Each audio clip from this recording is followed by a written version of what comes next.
Good day, everybody. So, it's really undeniable that Marcos' regime left a negative and positive feedback. As a young citizen of this country, I wasn't able to experience Marcos' governance. But today, there are lots of sources that we can gain information about the past governance of Marcos. So one of that sources is the theorist Gary Haas. His book was published at the Cornell University Press on 1987. So Haas's book was called The Politics of Export. But to those people who read it, they called it The Politics of Greed. Greed because there is a certain part of the story of Haas's book says that Marcos' regime and its cronies stole control of the Philippines' major agricultural exports from a traditionally strong agro-export elite. And while widely profitable in the short term, this greed cost Marcos the support of a portion of the elite that abandoned him in his final days in power. So Marcos didn't get the 100% support of this elite. So just a part of it. Alright now, so let's move on.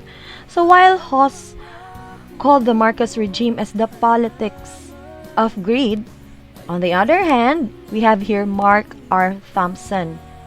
He is also a theorist and the author of the book called The Anti-Marcos Struggle, Personalistic and Democratic Transition in the Philippines. Okay, so while Haas called the Marcos regime as the politics of greed, on the other hand, we have here Mark R. Thompson. He is also a theorist and the author of the book called The Anti-Marcos Struggle, Personalistic and Democratic Transition in the Philippines. Thompson actually characterized the regime of Marcos as personalistic, or in Lindsay's terms, a-sultanic.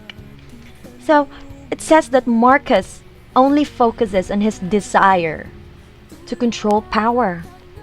And the system of personal rule developed by Marcos had more in common with the regimes of Batista in Cuba, the Shah of Iran, and Somoza in Nicaragua than with the bureaucratic authoritarian regimes in South. So Thompson's book obviously is more in comparison. He compares Marcos' regime from the other regimes of other countries too, just like in Cuba, Nicaragua, Iran, and to the other bureaucratic authoritarian regimes in South. Let's move on to the other one. We have here Martin Wallacott. He has the article called No Magic Formula that was published on September 10, 1977. Okay, so Wallacott's article is actually saying on how the martial law was being instrumentalized because of Marcos' great ambition. So because they are saying that Marcos is really ambitious, he desires for power, so that's why Marcos thought that the martial law was the perfect way to achieve the goal that he wanted. But at the end of the day, it turns out to be a failure because it didn't turn out the way he imagined. That's why Wallacott says that there is no magic formula for solving existing problems. Alright, so we have here another one. It's from Louis Simon's article that was published on September 22, 1977 that says Marcos' regime marked the occasion of arresting 28 students, professors, factory workers, and slum community leaders for planning an anti-martial law demonstration. So there are foreign allegations that this organization tortured their detainees has caused Marcos great embarrassment. Now, Simon's article is obviously characterizing Marcos' regime as a chaotic one, full of killings, full of torturing, and other disturbing happenings. Alright, so we have here the last one, Ms. Shakira Zaison. Her article was published on September 23, 2015 at exactly 3:26 p.m. Philippine time. This source is actually way different from the other four that we have tackled because Zaison's article was based on those people who survived and experienced martial law. So, in her article, the people said that it is convenient to look at the past with rose-colored glasses instead with memories of needles in your nail beds, electric wires attached to your genitals, and the barrel of gun that thrust inside your mouth. Obviously, this is really disturbing. By just reading this article, it gives us the idea on how does it really looks like during the martial law. And we have here another person who experienced the martial law and survived also the martial law because of her the issue of personal identity, confidentiality. She just called herself Aguilar. So Aguilar said that she and her husband had to go underground when martial law was declared, as they were wanted by authorities. They were forced to leave their 1.5-month son with their parents to protect him. It's so sad. He was already 17 when they met again. Her husband was killed in 1981.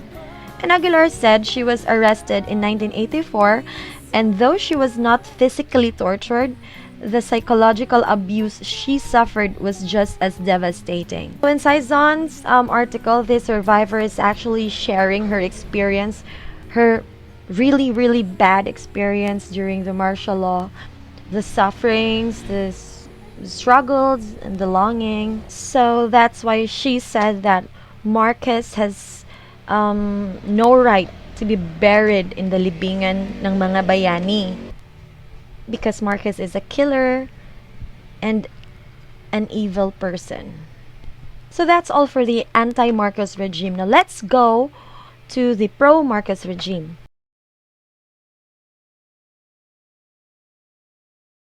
So the term of Ferdinand Marcos is the most controversial regime in the Philippine history because the Marcos family claim it was a golden age, means an idyllic, often imaginary pastime of peace and happiness.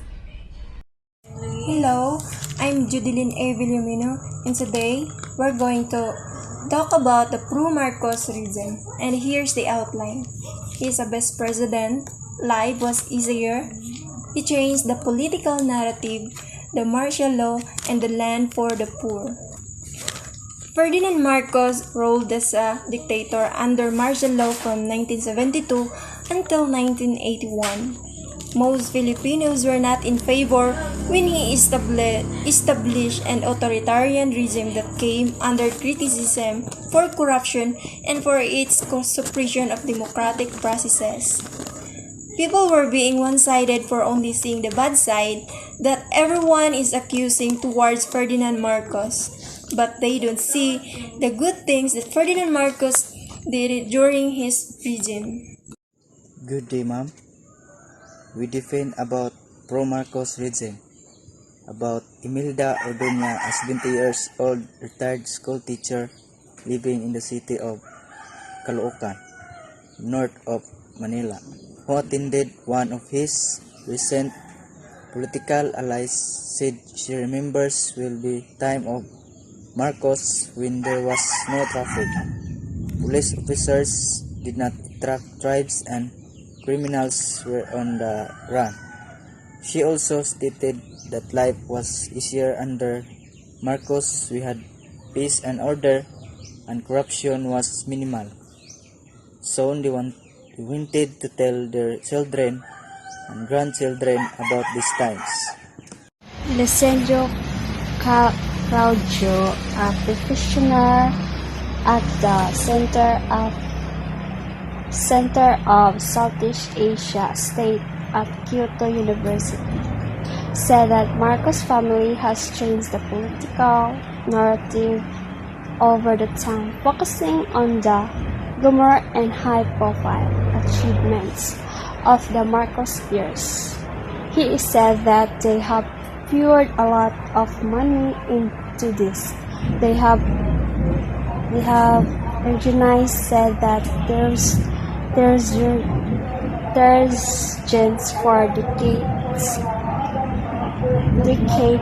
It taps into something genuine that Filipinos don't think they are respected into the world anymore. They feel they feel they are globally significant. Marcos supporters note that the most of the accusations against the family have never been in the court. The story of Sir Jimmy during the martial law time. Trade was before war Manila, not just Manila, but also in the province, even Jew on the province that took Bahalahap or NPA are harassing in the surrounding, and then activists they keep on. Brothers Marcos is not a dictator nor the thief, and Sir Jimmy said. Here are some statements about Ferdinand Marcos. Senior Ferdinand statements the former staff before of Marcos. Marcos gave lands to those poor family, and Marcos are not absorbed the wealth and treasury. That was Senior Ferdinand said, and he is in favor also to martial law because everyone has a discipline. So, for us to conclude, we Filipinos must be thankful of Ferdinand Marcos. Even he has a bad side, but we consider also his good side because there are lots of achievements which ended in his term. So, the reason why President Marcos imposed martial law in the nation to suppress increasing civil strife and the threat of a communist takeover following a series of bombings in Manila. So, President Marcos want to secure the Filipino people or civilian from NPA, terrorist who is harassing our nation. Thank you so much for watching.